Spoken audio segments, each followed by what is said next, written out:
C8, 9, 10 ఈ last 3 compartments ఈ పక్కన ఉన్న పాండురంగాపురం ఏరియా వాళ్ళు ప్రజల కోసం కేటాయించడం జరిగింది సార్. ఈ పార్క్ హోటల్ జంక్షన్ తర్వాత నుంచి it goes up to Bheemili sir. ఆ భీమ్లీ కూడా ప్రతి సెక్షన్ కూడా మనము ఒక కంపార్ట్మెంట్గా ఏర్పాటు చేసుకొని ప్రతి కంపార్ట్మెంట్కి సచివాలయానికి మ్యాప్ చేయడం జరిగింది సార్. సో ప్రతి సచివాలయం కూడా ఏ కంపార్ట్మెంట్కి వెళ్తున్నారు అనేది క్లియర్గా మ్యాపింగ్ ఇవ్వడం జరిగింది సార్.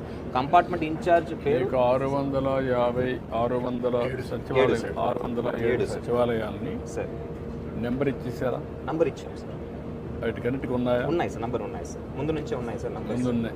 ఓకే. దెన్ ఇక్కడికి వచ్చినప్పుడు ఏ బ్లాక్ ఏ నెంబర్ ఇచ్చారు? ఇక్కడ మనము C11, C12, C13 అలా నంబరింగ్ ఇచ్చాం సార్. కంపార్ట్మెంట్కి ఎక్కడ ఏ సచివాలయం నుంచి స్టార్ట్ అవుతుంది, ఆ బస్ ఇన్ఛార్జ్ ఎవరు, ఆ బస్సులో ఎంతమంది వస్తారనే దాన్ని బట్టి మనం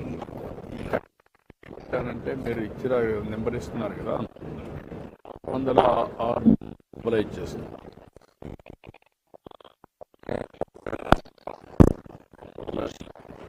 3 లక్షల మంది చేసి రెంట్కి సింక్ కావాలి.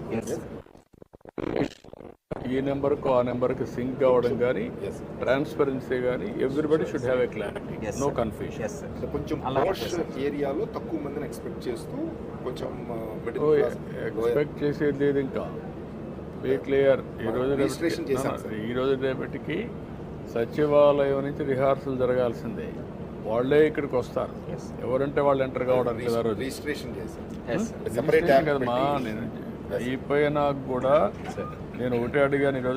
ఈ రోజు నుంచి 3 రోజుల్లో రిహార్సల్ చేయాలి. ఈ 4 రోజులు 19 కానీ 20 కానీ డెమాన్స్ట్రేషన్ మాక్ యోగా ఉంటుంది. ఆ రోజు వాళ్ళే వస్తారు, చేసి మళ్ళీ వెళ్తారు. 6:30కి స్టార్ట్ అవుతుంది, 8కి క్లోజ్ చేస్తారు సార్. దెన్ ఓన్లీ దిస్ మాక్ అయిపోయినాక మీకు కాన్ఫిడెన్స్ వచ్చేస్తుంది. Next only repetition. That is how you have to organise. ఇక్కడ మ్యాప్ చేసాం. అలాగే సార్, అలాగే ఎవ్రీ సచివాలయం వార్డ్ సెక్రటరీ మ్యాప్ సచివాలయం అదే సార్, వార్డు సచివాలయం.